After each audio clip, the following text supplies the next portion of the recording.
In the heart of the great city of Geartop, everything was made of shiny chrome and smooth glass. Among the tall, humming towers lived a small robot named Rusty. While the other robots moved fast to fix flying cars or polish the silver streets, Rusty's job was to sweep the quietest corners of the city with his soft, whirring brushes. One morning, near a pile of discarded bolts, Rusty spotted something strange. A tiny, bright green leaf was peeking out from a crack in the cold metal floor. Rusty stopped his brushes. He had never seen anything that wasn't made of wire or steel. It was small, fragile, and the most beautiful thing he had ever seen.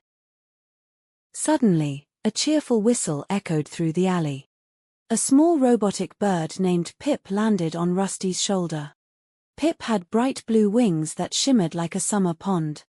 "Beep chirp?" Pip asked, tilting his head at the green sprout. Rusty reached out a gentle finger, careful not to touch the delicate leaves. A few days later, a little girl named Hannah walked by. She wore bright yellow overalls and had a magnifying glass tucked into her pocket. When she saw Rusty guarding the sprout, her eyes went wide. "You found a wild seedling," she cheered. "But a city of metal is a hard place for a flower to grow, Rusty. It needs real soil." "It needs help, Pip," Rusty whispered. He knew that things in Geartop stayed shiny because they were polished, but this little green thing looked thirsty. Rusty emptied his spare cooling water tank into a small, discarded cup.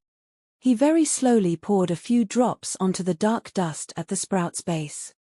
Pip flapped his wings happily, splashing a tiny bit of water on Rusty's toe. Hannah ran home and returned with a heavy bag. "This is earth," she explained to Pip, who was busy investigating her shoelaces. "It's full of magic that helps things grow." She began to spread the dark, rich soil around the base of the sprout, making a soft bed for the plant to stretch its roots. Rusty wanted to help, too. With Pip's help to find the best spots, Rusty used his strong metal hands to dig up more cracks in the old alleyway. They found a hidden patch of ground that the city had forgotten to cover with chrome. Rusty felt a warm tingle in his senses as he moved the heavy metal plates to make room for more life. Weeks passed, and the alley changed.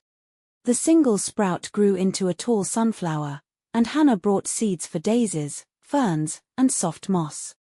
Rusty didn't spend his time sweeping anymore, he spent it gardening. He was covered in splashes of mud and pollen, but he didn't mind the mess one bit.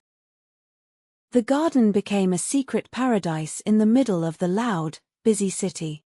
Pip spent his afternoons chasing real butterflies that had traveled from far away to visit the flowers.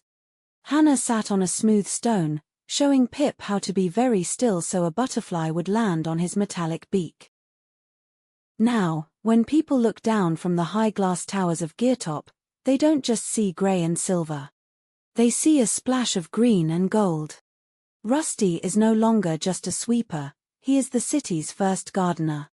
He realized that while his outside was made of old metal, his heart was made for growing things.